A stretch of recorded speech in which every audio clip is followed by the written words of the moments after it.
Mi nombre es Alberto Mejía, trabajo en la Universidad Peruana de Ciencias Aplicadas como tiempo completo desde 2002 y como profesor por horas desde el 95 aproximadamente. Mi responsabilidad principal en el área de ciencias fue al ingresar el ser responsable de la incorporación de TICs en los cursos de matemática. Con el tiempo, este esfuerzo que empezó en ciencias se articuló con el esfuerzo de la unidad llamada TICE, que es Tecnologías Aplicadas en la Educación, y a partir de ese momento el trabajo fue más articulado, ¿no? Empezamos a trabajar con aulas virtuales y en mi caso estaba mucho más focalizado en el área matemática, ¿no? Interactuando un poco con los físicos y con los estadísticos en esta área. Por otro lado, yo también trabajo en comunicaciones, en la carrera de periodismo, y imparto el curso de taller de periodismo digital con Daniel Flores Bueno, que es un periodista de comercio. Entonces se articulan muchas áreas, ¿no? La parte matemática, que es la parte científica, y la parte comunicacional, que es la parte periodística, ¿no? Donde también tenemos cosas bien importantes que hemos logrado aprender con los chicos, ¿no?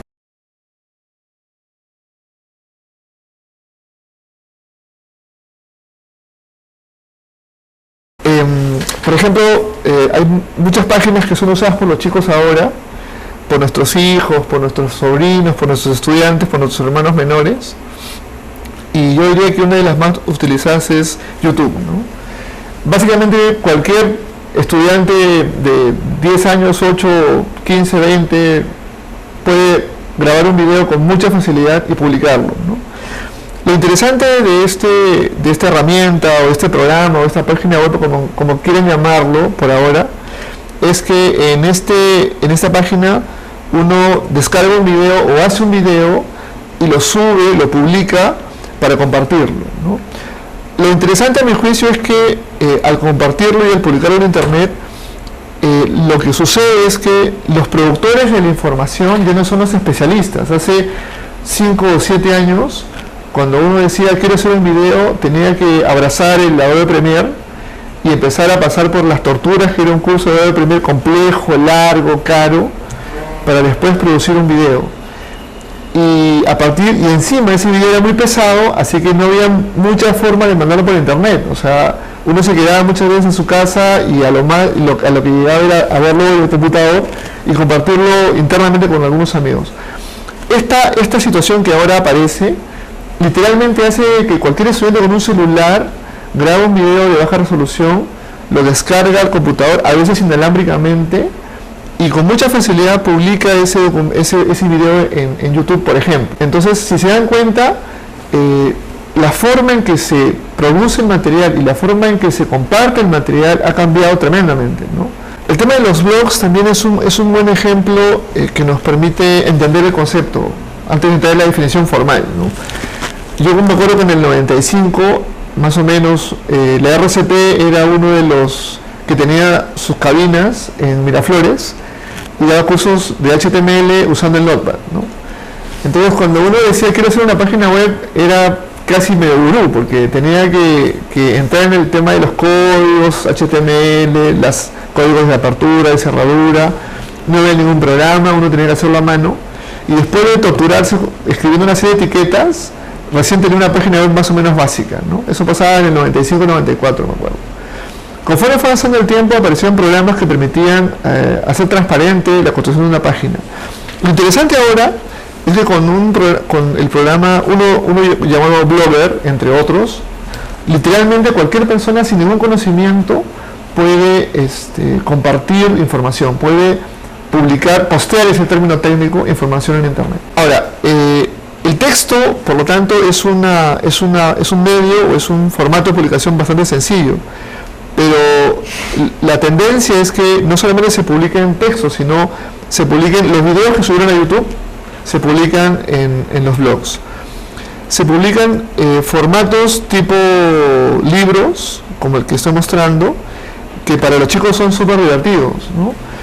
Y una persona cualquiera puede hacer un documento y publicarlo en este formato de tal forma que parezca un libro, y eso se puede maximizar y se puede ver con mucho más detalle, ¿no? ¿Qué es lo que sucede? Antes, ¿quién escribía en internet? ¿O quién escribía en general? Una persona que tenía la posibilidad de imprimir un libro. después, ¿quién escribe en internet? Una persona que sabía hacer páginas web y en consecuencia no podía ser cualquiera. El hecho de que haya ahora el formato de blog permite que cualquier persona, cualquier joven, cualquier estudiante de 10, 15, 20 años, cualquier persona en general, tenga una página y produzca contenido, Si se dan cuenta, la palabra clave es la producción del contenido. Entonces, si quisiera resumir o referenciar la definición de lo que es la web 2.0, a mí me gusta mucho una que utiliza una doctora que la conocí en Argentina. Dice: la web es una actitud y no una tecnología, porque en realidad encierra lo más importante. O sea, hablar de web 2.0 no es hablar de programas. Hablar de web 2.0 es reconocer que los productores de la información somos nosotros, somos el pueblo, somos el folk, el término que se usa en este caso, ¿no? Y eso hace de que la importancia de colaborar, compartir, sea mucho más intensa. Entonces, al hablar de la web 2.0 estamos hablando no de programas, sino de cómo la actitud de las personas ha cambiado, de tal manera que ya no consumen información solamente, sino que además de consumirla, la producen.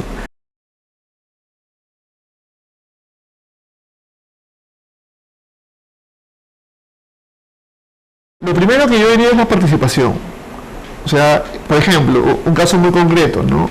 Cuando a un grupo de jóvenes uno les pide una exposición, hace 10 años, 5 años, lo que hacían los chicos era se juntaban entre ellos, hacían una exposición, se compartían el trabajo, entre comillas, y lo que presentaban siempre al final era o un escrito o últimamente un PowerPoint. Desde mi punto de vista, hay varios temas que tratar. El primero sería el formato en el cual ahora producen.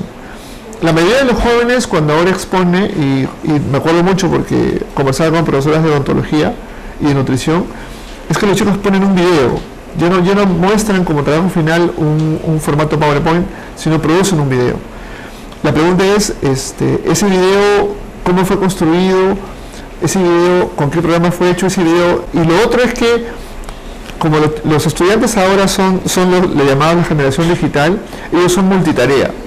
Entonces, empezamos a reconocer que la forma en que ellos producen los contenidos no son como nosotros estamos acostumbrados a consumirlos. Hay una serie de habilidades tecnológicas que ellos empiezan a hacer uso, pero sobre todo también a entender cómo ellos disfrutan el proceso.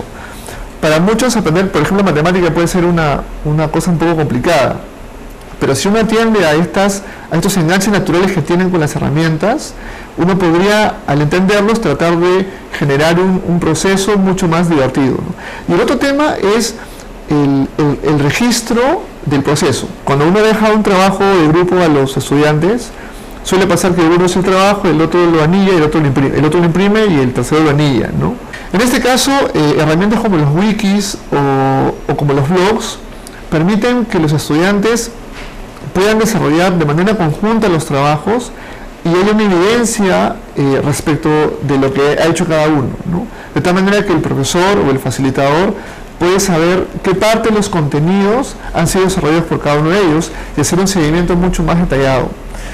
Hay muchas herramientas, están los wikis, Google tiene una herramienta muy potente que son los Google Docs, que es gratuito y es casi una aula virtual. Resumiendo, yo veo varias cosas importantes. Primero, si uno entiende cómo el estudiante aprende, es fácil concluir que lo que busca muchas veces el estudiante es la sobreestimulación, y en el fondo lo que busca es divertirse con lo que hace.